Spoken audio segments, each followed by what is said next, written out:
मित्रांनो, आजच्या ह्या व्हिडिओद्वारे आपण 5 अशा खाद्यपदार्थांबाबत जाणून घेणार आहोत जे आपल्यासाठी विषारी आहेत, जे खाल्ल्यामुळे आपल्या शरीराला धोका निर्माण होऊ शकतो आणि म्हणूनच ह्या 5 अन्नपदार्थांचे सेवन करणे आपण टाळायला हवे।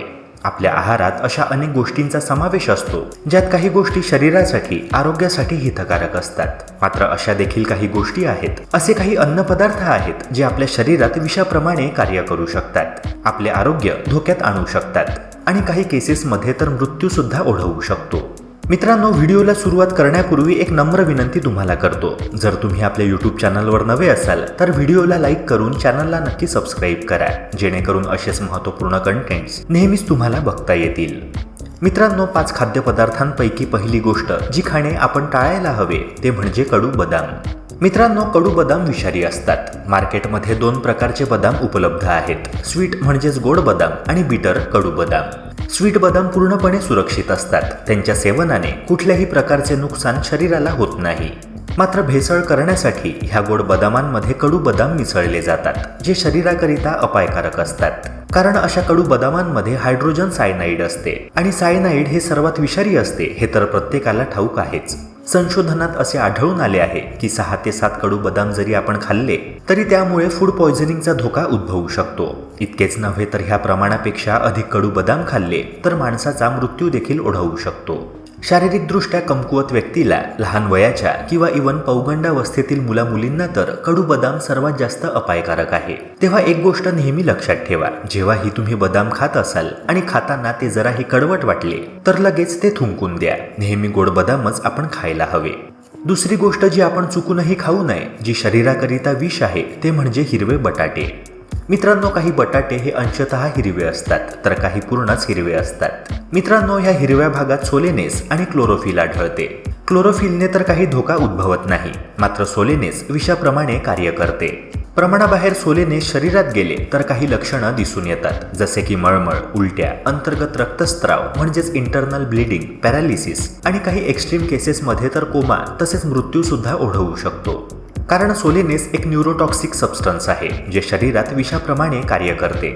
एका रिसेंट रिसर्चमध्ये असे आढळून आले आहे की फक्त 400 ग्राम हिरवे बटाटे खाल्ल्याने सुद्धा एका प्रौढ व्यक्तीचा मृत्यू होऊ शकतो। तेव्हा मित्रांनो, चुकूनही हिरवे बटाटे खाऊ नका।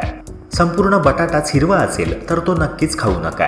जर बटाट्याचा एखादा भाग हिरवा असेल तर तेवढा भाग कापून उर्वरित भाग तुम्ही खाऊ शकता, मात्र जो हिरवा भाग तुम्ही फेकताय तो फेकताना सावधगिरी बाळगा। जनावरांच्या खाण्यात देखील तो येणार नाही ह्याची दक्षता घ्या, कारण त्यांच्याकरिता देखील तो अपायकारक आहे।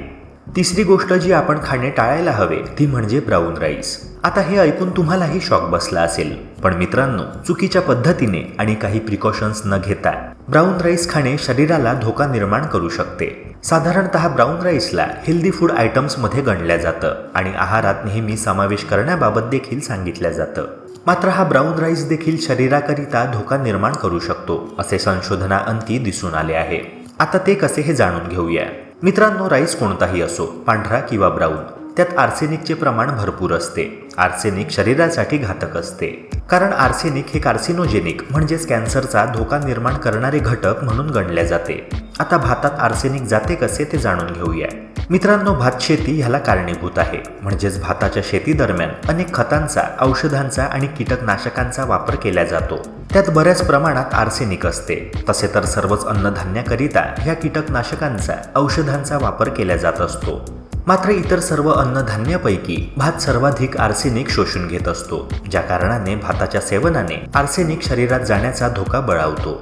मात्र व्हाईट राईस खाल्ल्याने तितके आर्सेनिक शरीरात जात नाही जितके ब्राऊन राईस खाल्ल्याने जाते, कारण व्हाईट राईस हा प्रक्रिया केलेला तांदूळ आहे। प्रोसेसिंग दरम्यान आर्सेनिक फिल्टर केल्या जाते। ब्राऊन राईसच्या केसमध्ये तसे होत नाही, कारण ब्राऊन राईस हा अनप्रोसेस्ड म्हणजेच प्रक्रिया न केलेला तांदूळ असतो, ज्यात आर्सेनिक फिल्टर होत नाही। तेव्हा ब्राऊन राईसचे सेवन केल्याने शरीरात आर्सेनिक जाण्याचा धोका सर्वाधिक असतो। आर्सेनिकचे वैशिष्ट्य असे आहे की ते हळूहळू शरीरात साचू लागते आणि जेव्हा त्याचे प्रमाण बऱ्यापैकी वाढते तेव्हा ते कॅन्सरसारख्या भयंकर बिमारीला सुद्धा कारणीभूत ठरते। तेव्हा जर सुरक्षितरित्या भाताचा, खास करून ब्राऊन राईसचा समावेश आहारात करायचा असेल तर काय करायला हवे ते नीट समजून घ्या। तांदूळ कमीत कमी 6 ते 7 वेळा चांगल्याने धुवून घ्या। शिवाय राईस शिजवण्याच्या किमान 1 तासाआधी तो पाण्यात भिजवून ठेवा आणि शिजवण्याआधी ते पाणी बदलून घ्या। म्हणजे ते आर्सेनिक पाण्यासोबत निघून जाईल आणि राईस खाण्याकरिता सेफ राहील, कुठलाच धोका शरीराला होणार नाही. चौथी घातक गोष्ट जी खाणे आपण टाळायला हवे ते म्हणजे रेड किडनी बीन्स म्हणजेच राजमा.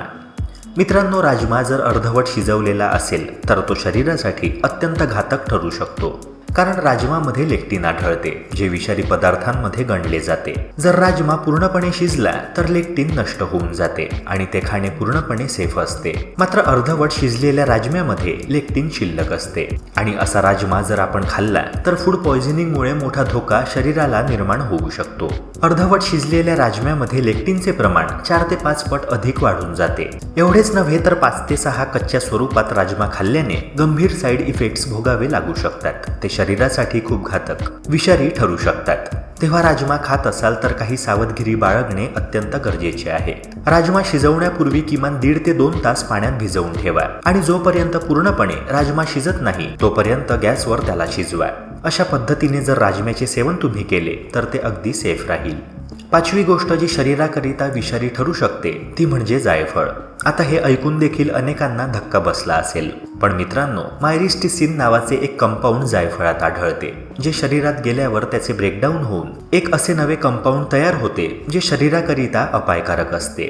जास्त प्रमाणात जायफळाचे सेवन केले तर हृदयाचे ठोके अचानक वाढणे, उलट्या येणे, मळमळ होणे या समस्यांचा सामना करावा लागू शकतो, कारण हे कंपाऊंड मानवी शरीराच्या नर्वस सिस्टीमला धोका निर्माण करते.